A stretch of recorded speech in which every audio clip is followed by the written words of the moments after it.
빌립보서 4장 8절에서 13절까지의 말씀 우리 한 절씩 교독하겠습니다. 끝으로 형제들아, 무엇에든지 참되며 무엇에든지 경건하며 무엇에든지 옳으며 무엇에든지 정결하며 무엇에든지 사랑받을 만하며 무엇에든지 칭찬받을 만하며 무슨 덕이 있든지 무슨 기림이 있든지 이것들을 생각하라. 너희는 내게 배우고 받고 듣고 본 바를 행하라. 그리하면 평강의 하나님이 너희와 함께 계시리라. 내가 주 안에서 크게 기뻐함은 너희가 나를 생각하던 것이 이제 다시 싹이 남이니 너희가 또한 이를 위하여 생각은 하였으나 기회가 없었느니라. 내가 궁핍함으로 말하는 것이 아니니라.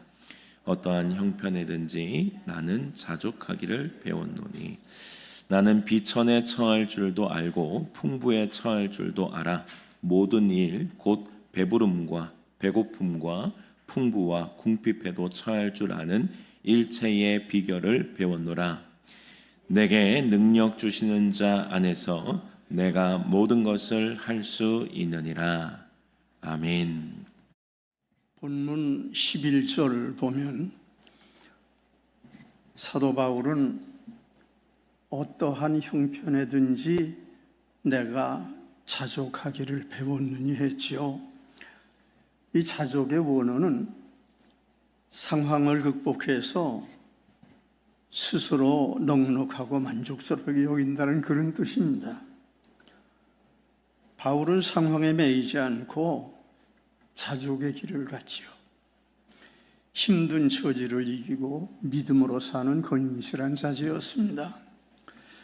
여러분, 바울의 처지를 한번 생각해 보십시오. 그때 바울은 로마 시위대의 감옥에 갇혀 있었지요.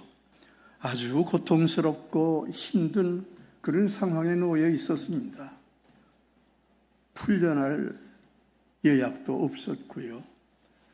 늘 쇠사슬에 묶여서 감시와 학대에 시달리고 있었습니다. 그뿐 아니라 바울에게는 아주 부당한 비난들도 고약하게 다가오고 있는 그런 실정이었거든요. 교인들 중에는 바울을 시기하고 질투하는 못된 사람들이 있었습니다. 데살로니가 교인들 중에는요, 바울이 성실해 보이지만 속으로는 거짓과 탐욕을 감추고 있는 그런 사람이라고는 그런 비난하는 사람들이 꽤 있었어요. 고린도 교회에서는 고린도 교인들 중에 바울이 예루살렘 교회를 돕는다는 명목으로 성도들의 성금을 편취했다는 그런 소문도 거기 퍼져 있었던 것이요. 심하게는 바울이 가짜 사도라는 비난까지도 있었던 것입니다. 그런 일들은 말도 안 되는 아주 못된 짓들이지요. 바울을 향해서. 바울은 당연히 그들로 인한 분노의 시련에 심하게 시달려 있었을 것입니다. 그런데 바울은요, 그런 상황에서 그런 분노와 원망에 사로잡히지 않았던 것입니다. 그게 참 중요한 거죠. 본문을 보면 그런 일을 주님께 맡기고 주님 앞에 성실하게 엎드렸지요. 그게 바울의 처지예요.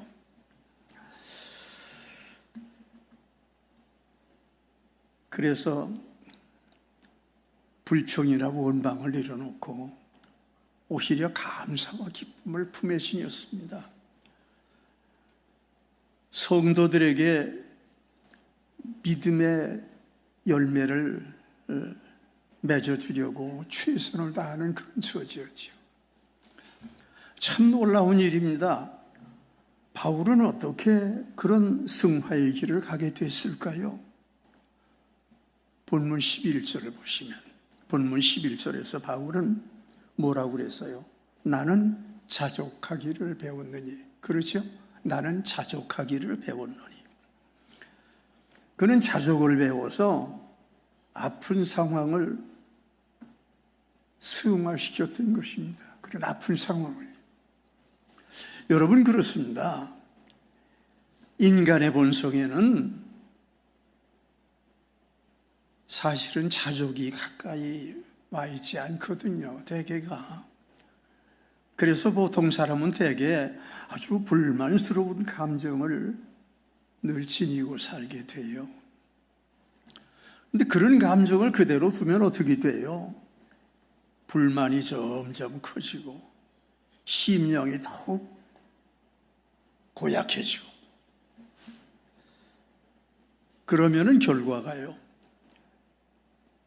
잡초가 무성하게 확 자라는 것처럼 불만과 원망이 속에서 점점 커져가는 거예요. 결과는 어떻게 되겠어요? 결과는 흔히 좋지 않은 열매에 맺어가게 되지요. 그래서 그런 사람의 심정은 꼭 바꿔줘야 하는 거예요. 그런 심령이 바꿔줘야 되는 것입니다. 자족의 마음을 지녀서 선한 감정으로 좋은 열매를 맺어가도록 그렇게 이끌어줘야 하죠. 그러면 여러분, 바울은 자기 마음을 어떻게 주저앉히고 자족의 사람이 됐을까요? 그 자기 마음이 좋지 않은 게 많거든요. 그것을 어떻게 내려놓고 그리고 자족의 사람이 됐을까요? 본문 12절 보십시오. 12절 같이 보세요. 자, 12절 보면 나는 비천에 처할 줄도 알고 풍부에 처할 줄도 알아. 모든 일 곧 배부름과 배고픔과 풍부와 궁핍에도 처할 줄 아는 뭐예요? 일체의 비결을 배웠노라. 일체의 비결을 배웠노라. 바울은 자기 심령을 누르고 자족의 비결로 사명의 길을 달려갔던 것입니다. 그래서 그는 어떤 상황이었을까요? 어떤 처지였을까요? 비천한 처지에 놓였을 때는 자족의 비결로 그 상황을 참고 그리고 주님 안에서 온유의 덕을 지니게 되는 거예요. 또 여유로운 상황이 되면, 좋은 상황이 되면 그렇다고 오만해 주저앉지 않고 겸손하게 성실의 길을 주님 안에서 달려가는 거죠. 우리가 그런 처지가 되어야 돼요. 궁핍에 빠졌을 때는 자족의 심령으로 참고 이겨내는 비결의 길을 갔을 것이고요. 풍부에 처했을 때는 여유에 안기지 않고 성실을 위한 뜨거운 헌신의 길을 갔을 것입니다. 여러분, 우리도 그 길을 가야 합니다. 우리도 그 길을 가야 되는 거예요. 우리도 혹 궁핍과 불만을 느끼면요, 어떻게 해야 돼요? 주님 앞에 뜨겁게 기도해야 되고, 그리고 주님의 뜻에 따라서 성실의 길을 가야 합니다. 그게 우리의 길이에요. 그러면 결과가 어떻게 돼요? 잠시 후에 주님이 반드시 풍성의 새로운 은총을 베풀어 주세요. 새 사람이 되죠. 반면에 풍부나 여유를 느끼면, 아주 여유로운 처지가 되면요, 그러면 자칫하면 세속에 끌려가는 거예요. 우리는 절대로 세속에 끌려가지 말고 주님을 따라 성실하게 순종해야 됩니다. 그게 우리가 가야 될 길이죠. 그러면 장차 주님이 영성의 새로운 은총의 새날을 밝게 우리에게 안겨주십니다. 여러분, 우리는 꼭 그 길을 가야 합니다. 여러분 꼭 그 길을 가시기 바랍니다. 인생길에는요, 그런 궁핍과 때로는 풍요가 그러니까 궁핍의 상황이나 풍요의 그런 좋은 상황이나 그게 때로는 우리에게 어떻게 돼요? 밤과 낮이 오는 것처럼 우리에게 다가오거든요. 여러분, 그럴 때가 있는 거예요. 어차피 살면서 궁핍스러움을 느낄 때도 있고 풍요로움을 느낄 때도 있는 거예요. 그래서 언제나 뜨겁게 하나님 앞에 기도하고 주님의 뜻에 따라서 겸손히 순종의 일을 잘 가야 하지요. 그게 우리가 가는 길입니다. 그래야 우리도 훗날 주님의 손을 잡고 하나님 앞에서 영생의 면류관을 지니게 되는 것입니다. 여러분, 그날을 꼭 하세요. 그래서 바울은 본문 13절에서 말하죠. 13절 보세요. 내게 능력 주시는 자 안에서 내가 모든 것을 할 수 있느니라. 아멘. 내게 능력 주시는 분으로 말미암아 나는 어떤 처지라도 이겨낼 수 있다고는 그런 말씀이에요. 자족의 비결을 가르쳐주는 말씀이죠. 여러분, 우리도 그 길을 가야 돼요. 그러니까 우리도 능력을 주시는 예수 그리스도로 우리가 자족의 자녀가 되어야 되는 거죠. 주님을 따라서. 그 자족의 길에는 예수 그리스도의 세 가지 비결이 있어요. 세 가지 비결. 그 첫째는요, 예수 그리스도 안에서. 예수 그리스도 안에서. 예수님은 십자가의 헌신으로 우리에게 은총과 희생을 베풀어 주셨지요. 예수님께서요. 십자가의 주께서 우리에게 은총과 희생의 새날을 열어주신 거예요. 지난 1863년에 영국의 재난구조대에 아주 시급한 신고가 전해왔습니다. 사우스 웰리즈 구릉지대에서 한 여인이 눈보라 속에 죽어가고 있다는 그런 연락입니다.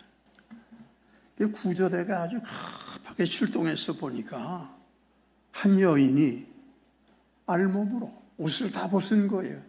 알몸으로 눈보라 속에 완전히 죽어 있었습니다. 그런데 그 여인의 품속에서는 아주 어린 아들이 어머니의 옷을 다 뒤집어 안고 말이에요.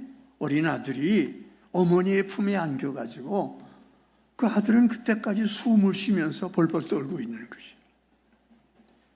그 여인이 자기 옷을 벗어서 아들을 감싸주고 그리고 자기는 죽어갔던 거지.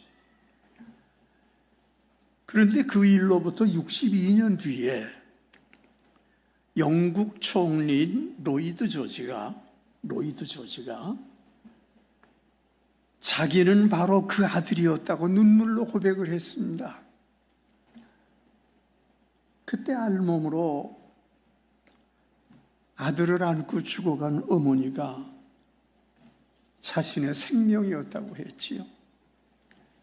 자기는 어머니의 희생으로 그 후에 죽음을 이기고 굳세게 살아가는 아들이 되었다는 겁니다. 그런 아들인 그는 어머니의 희생을 가슴에 안고 아주 뜨거운 헌신의 길을 갔던 거예요. 어머니의 정신을 닮아가지고 그저 남들을 위해서 바르게 사는 그런 삶을 열심히 살려고 했던 거죠. 그래서 그는 마침내 조국 총리 대신이 된 거예요. 총리가 됐던 거죠. 어머니의 희생이 자기를 붙들어서 그렇게 이끌어 주었다고 했지요. 이제 그런 말을 했는데 국민들이 그 말을 듣고 감동을 안고 눈물을 흘렸습니다. 그리고는 총리인 그를 잘 섬기고 따라가겠다고 했지요. 여러분, 어머니의 희생이 우리 예수님이 가신 십자가의 희생. 이 본래는 예수께서 우리를 위해서 십자가를 지셨잖아요. 우리를 위해서 말이에요. 십자가를 지셨지요. 그 예수님의 십자가 희생을 따라간 것이 어머니지요. 우리 예수님은 십자가로 우리를 살려주신 거예요. 영생으로 이끄셨죠. 그래서 우리는 주님 안에서 영생의 길을 가게 됐습니다. 그것이 바로 예수 그리스도 안에서예요. 예수님의 은혜지요. 그래서 우리는 열심히 주님을 따라가야 합니다. 구원의 길을 잊을 수가 없으니까요. 그 길이. 사도행전 4장 12절에 보면, 사도행전 4장 12절에 보면, 다른 이로서는 구원을 받을 수 없나니 천하 사람 중에 구원을 받을 만한 다른 이름은 우리에게 주신 일이 없습니다. 그랬잖아요.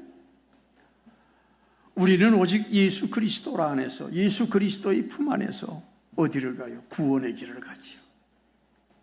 그래서 영생의 길을 가게 된 것입니다. 그게 우리 길이지요. 그리고 둘째는요, 예수 그리스도와 함께라는 뜻입니다. 예수 그리스도와 함께. 우리는 항상 예수님을 믿고 예수님을 따라가야 합니다. 사도 바울의 길처럼 우리도 예수님을 모시고 따라가는 자녀가 바로 되어야죠. 그게 우리가 가야 될 길이에요. 그러면 예수님과 함께 가는 길이 때로는 십자가의 고난까지 따라가는 길이 아닐까요? 그렇잖아요? 예수님께서 십자가를 지시고 그 고난의 길을 가셨잖아요? 아이고, 우리도 그 고난의 길을 따라가야 되는가? 여러분, 그런 거예요? 사실 예수님의 제자, 그 12제자들 중에서 거의 전부가 주님의 고난을 끌어안고 참 힘든 길을 갔죠. 그러다가 죽었잖아요. 그게 제자들입니다. 그러니까 예수님은 우리에게도 내가 가는 힘든 일을 너희도 함께 지고 가자, 그러시는 것 같지 않아요? 그러면 우리도 주님을 따라 힘든 길을 가야 되는 것일까요?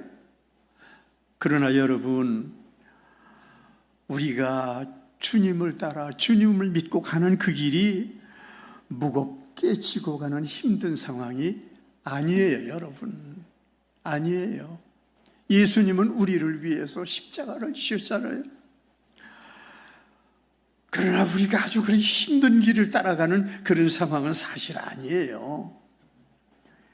예수님이 인류를 위한 십자가를 지셨고, 그리고 그 다음에 어떻게 되셨어요? 부활하심으로 그 일을 이겨내셨잖아요, 온전히. 그리고 승천하셔서 하나님 우편에 계십니다. 우리 주님이시죠. 그러니까 우리가 예수님을 따라 무겁게 아주 힘든 일을 가는 것 같지만, 그 정신은 그런 것 같지만 실상은 어때요? 예수님 뒤에서 가볍게 따라가는 길이에요. 그게 우리 길입니다. 그것이 주님과의 동행이거든요. 여러분, 예수님과 함께 지고 가는 길이 실제로는 아주 어떤 상황이에요? 실제로는요, 아주 쉽고 힘들게 따라가는 그런 길입니다. 그게 우리 믿음의 길이에요. 영원한 성자 예수님은 우리의 참된 사랑의 주님이시니까 그 주님이 도와주시는 거예요, 우리를. 그래서 지고 가는 동행은 언제나 어때요? 우리가 주님을 믿고 따라가는 그 상황이 어때요? 언제나 가볍게 따라가는 행복의 길입니다. 아멘 하세요. 그게 믿음의 길인 거예요. 전에 영국의 빅토리아 여왕이 홀로 사는 한 여인을 예고 없이 방문을 했어요. 찾아가서 만났는데, 그 찾아간 그 여인은 아주 신실하게 믿는 그리스도인입니다. 그 여자가. 찾아간 그 여인은 아주 신실한 기독교인이에요. 그래서 그 찾아가서 같이 대화를 하다가 여왕이 여인에게 물었습니다. 당신의 집을 방문한 주님들 중에 가장 명예로운 분이 누구셔요? 가장 명예로운 분이 누구십니까? 이렇게 물었더니 그러니까 그 여인이 아주 지체 없이 대답을 했습니다. 그분은 바로 고마우신 여왕 폐하십니다. 당신이라는 얘기죠. 여왕 폐하십니다. 그분이 아주 고마우신 분입니다. 그런 얘기를 했거든요. 그랬더니 오히려 여왕은 좀 실망스러운 표정으로 다시 묻습니다. 당신에게 가장 소중한 손님은 예수님이 아니셔요? 그렇죠? 예수님이라고 대답해야 되잖아요. 그렇게 지금 물은 건데, 그랬더니 여인이 정색으로 다시 대답을 했습니다. 아닙니다. 예수님은 제게 손님이 아니시고 항상 저를 지켜주시는 주님이십니다. 그게 주님이세요, 여러분. 여러분, 그렇지요? 예수님은 손님이 아니시고, 우리에게 손님이 아니시고 언제나 우리와 더불어 함께 계시는 주님이십니다. 아멘 하십시오. 그게 주님이신 거예요. 그래서 우리는 예수님과 함께 그저 참되고 영원한 승리의 길을 같이 가지. 그게 예수 그리스도와 함께의 길입니다. 그리고 셋째는요, 예수 그리스도로 말미암아, 그런 뜻이죠. 예수 그리스도로 말미암아. 우리는 늘 예수님을 쫓아서 예수님으로 말미암아 승리와 은총의 길을 갑니다. 그게 우리 길이지요. 그런데 혹 그렇지 못한 경우에 예수님을 믿고 그래서 예수님을 따라가는 그런 바른 은총의 길을 가지 못하면 어떻게 돼요? 다른 길에 빠지죠. 대개는 어떻게 돼요? 사탄에 끌려서 험악한 길에 빠지고 맙니다. 그러면 원치 않는 험악의 상황에 떨어지죠. 그렇게 되는 거예요. 그런데 상황은 어때요? 사탄은 어때요? 사탄은 예수님 앞에서 벌벌 떨며 쫓겨가는 그런 존재죠. 그래요. 사탄이 예수님 앞에서 벌벌 떨며 쫓겨가는 그런 존재거든요. 그래서 예수님께 바로 매달리면 우리가 예수님께 바로 매달리면 사탄이 감히 덤벼들지 못하는 거예요.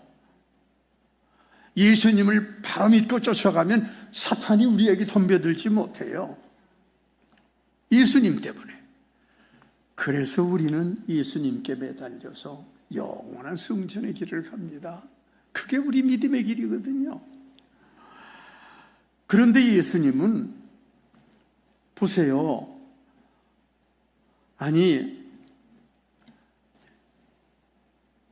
예수님은 우리를 어때요? 예수님께서 그저 예수님의 뜻에 따라가지고 우리를 강제로 붙드시고 억지로 이끄시는 예수님이 그렇게 안 하시잖아요. 그렇죠?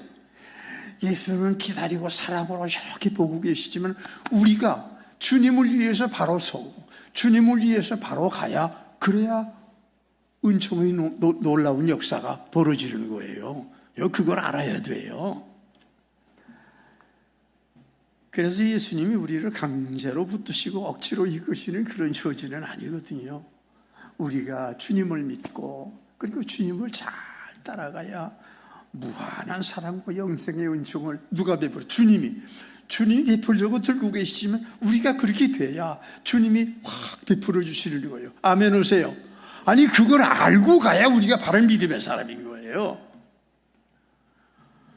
우리가 믿고 주님을 따라가야 무한한 사랑의 은총을 주께서 확 베풀어 주시죠. 그러기 위해서 예수님은 늘 그저 참고 돌보시며 우리를 지켜주십니다. 그런 거예요. 아프리카의 아캄바족에서는 그 아이들에게 성년식을 거행을 하는데 아이가 12살이 되면 불러가지고 2주 동안 움막에서 가르치고 훈련을 시킵니다. 2주 동안. 그리고는 그 끝나는 마지막 날에 아주 산속 깊이 들어가서 감추어둔 신물을 찾아오도록 하는 거예요. 그래서 아이는 그날 혼자 무서워 벌벌 떨면서 산길을 가야 됐죠. 그래서 그 산길을 가는데 가다 보면 그냥 돌에 채이고 가시에 찔리고 피투성이 되죠. 그래서 그저 가가지고 새벽녘이 돼야 신물을 찾게 되는 거예요. 그런데 그 신물을 찾게 되는 그때 그 아이는 이렇게 뒤를 보니까 나무 뒤에서 창을 들고 자기를 서서 지키고 있는 그런 남자가 있잖아요. 그분이 누구예요? 그 아이의 고마우실 아버지지요.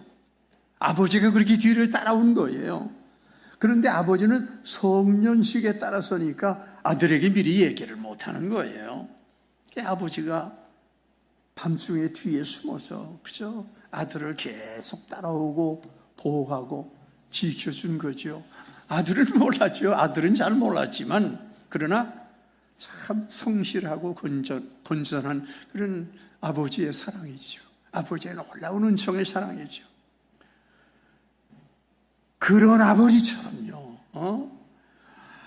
아들은 모르고 그저 열심히 갔는데 그러나 뒤에서 아버지가 참 그렇게 지켜주셨거든요.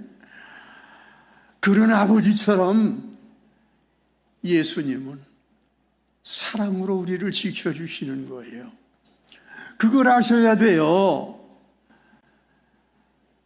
때로는 우리가 모르고 가지만 예수님이 뒤에서 지켜주시고 돌보시고 그리고 우리를 승리로 이끌어 주시는 거죠. 그게 우리에게 주시는 예수님의 진짜 아주 은총의 아주 지족의 은총입니다. 그런 은총을 우리에게 베풀어 주시는 거죠. 그걸 알아야 돼요. 그래서 본문 17절 하반절 보세요. 거기 보면 뭐예요? 내가 모든 것을 할 수 있느니라. 내가 모든 것을 할 수 있느니라. 내게 불가능은 없다는 그런 말처럼 보이죠. 그러나 바울은 자기 뜻으로만 아니라 자기 뜻으로만 아니라 예수님의 인도로 예수님의 은총에 따라 가는 그런 길을 말하는 거예요. 내가 모든 것을 할 수 있다는 건 그런 뜻이에요. 내가 잘나서 나의 힘으로 내가 한 그런 뜻이기보다 그래서 하나님의 뜻에서 하나님을 따라 주님을 따라 주님의 도우심으로 가는 그런 길이죠. 그래야 모든 일을 바로 알고 바로 행할 수 있는 거예요. 아멘 오세요. 그래야 제대로 해요. 그렇지 못하면 결과는 판이해지죠. 그 참 훌륭한 인재인 애굽 땅의 모세를 보세요. 애굽 땅의 모세가 얼마나 큰 인물이에요. 그런데 그의 처음을 보세요. 모세의 처음을 보세요. 어땠나? 모세는 그때 애굽 땅의 왕자 아니에요. 어머니가 붙잡아 주신 분이지만 어머니의 아들로 왕자거든요. 그러니까 그 모세는 처음에는 자기 왕자의 능력으로 자기가 능히 자기 동문이 이스라엘 백성인 줄 알고 이스라엘 백성들은 거기 와서 종로로 서잖아요. 그런 이스라엘 백성들을 구해내는 것이 누구예요? 자기의 능력이죠. 왜냐하면 자기가 왕자니까 왕자의 능력으로 자기가 할 수 있다고 본 거죠.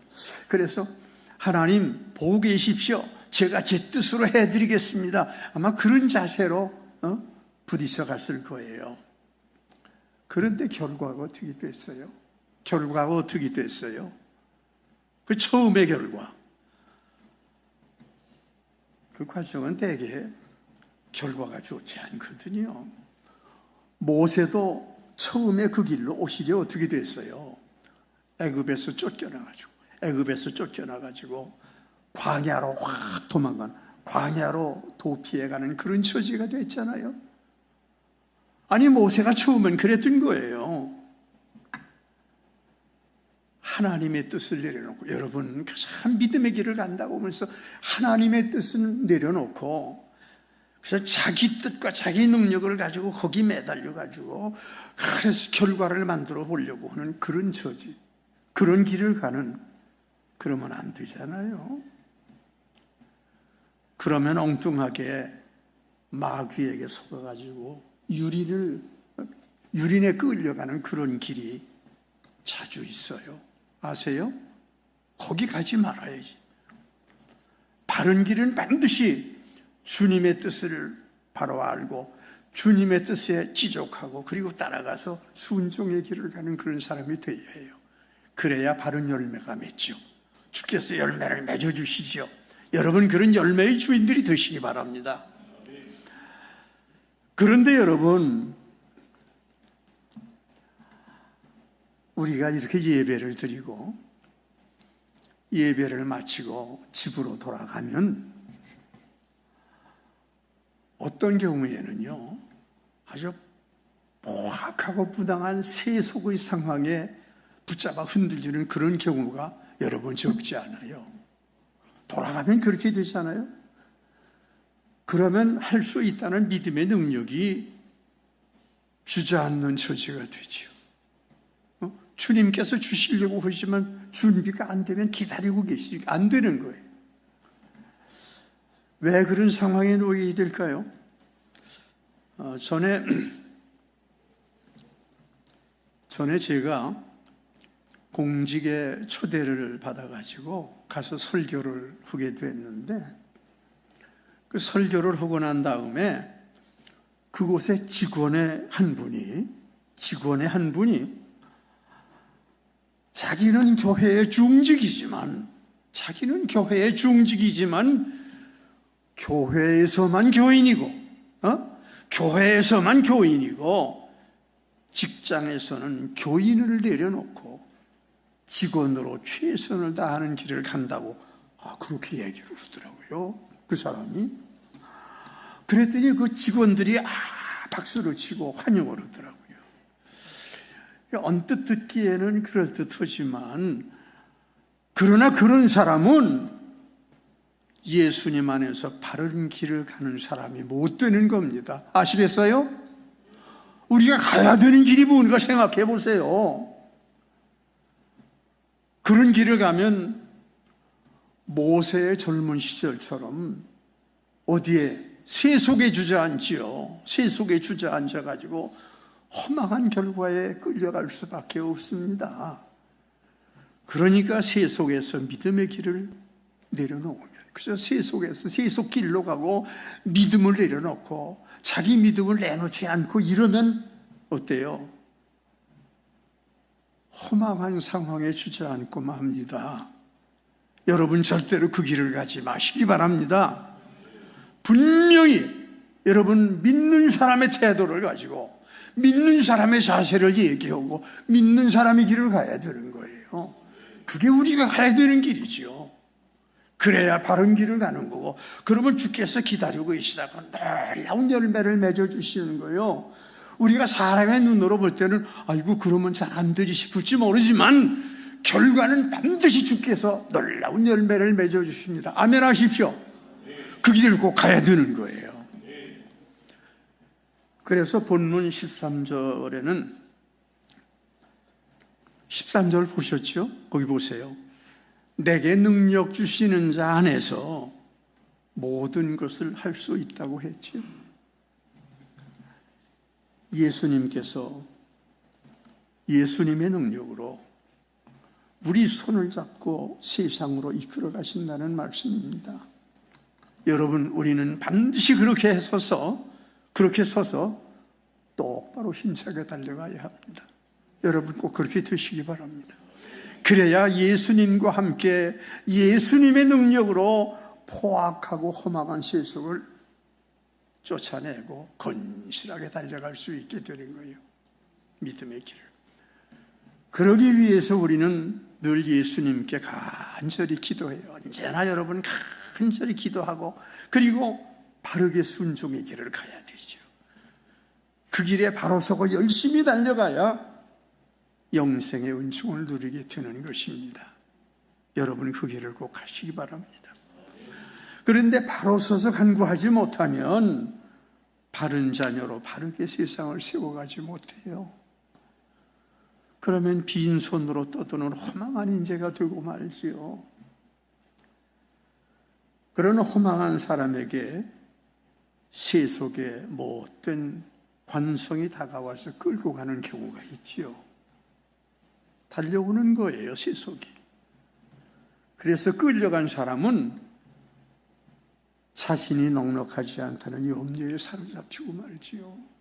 그렇게 되는 거예요. 세속에 끌려가면 세속 뒤에는 사탄이 있는 거고요.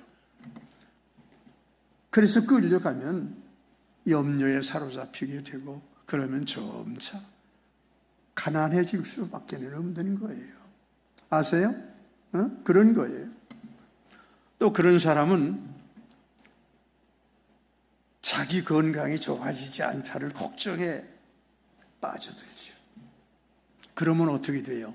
서서히 질병에 잡혀갈 수도 있는 것입니다. 그런 사람은 다시 자신에게 돼가는 길이 별로 없다는 근심에 빠져가죠. 그러면 삶이 점점 주저앉아갈 가능성이 있습니다. 여러분 그렇게 세속 관성의 함정에 빠지지 마세요. 그렇게 잘라버리려면 바르게 믿고 예수님 품에 안겨서 똑바로 달려가야 되는 거예요. 여러분 그 길을 꼭 가셔야 돼요. 그러면 반드시 새로운 인생의 길이 열립니다. 그래야 바른 길을 가요. 그래서 사도 바울은 12절을 보세요. 12절에 말했지요. 나는 비천에 처할 줄도 알고 북비에 처할 줄도 알아. 모든 일과 배부름과 배고픔과 풍부와 궁핍에도 처할 줄 아는 어때요? 일체의 비결을 배웠노라. 그렇게 됐잖아요. 그래서 결론해 주신 13절이에요. 13절은 뭐예요? 내게 능력 주시는 자 안에서 내가 모든 것을 할 수 있느니라. 아멘. 그게 참되고 영원한 승리의 비결입니다. 여러분이 그 비결의 길을 가야 돼요. 여러분 모두 그 길을 가는 믿음의 인재들이 꼭 되시기 바랍니다. 그래야 사도 바울처럼 주님의 길을 따라가는 제자가 되죠. 그런 제자가 여러분들 모두 꼭 되시기 바랍니다. 아멘 오세요. 꼭 그렇게 되시기 바랍니다. 기도하십시다. 사랑과 은혜가 충만하신 우리 하나님, 이제 우리도 하나님을 따라 하나님을 향한 바른 길을 가도록 꼭 이끌어 주시기 원합니다. 그래서 우리의 형제 되신 예수님 안에서 예수님이 주시는 능력으로 꼭 이겨가는 제자가 되도록 해 주시옵소서. 그래서 바울처럼 순종하고 충성하게 하시고 예수님의 영원한 형제로 바로 서서 가도록 이끌어 주시기를 간절히 원합니다. 끝날까지 최선의 길을 하고 교회와 민족을 품에 안고 함께 새날을 누리는 저희가 꼭 되도록 이끌어 주시옵소서. 예수 그리스도 이름으로 간절히 기도하옵나이다. 아멘.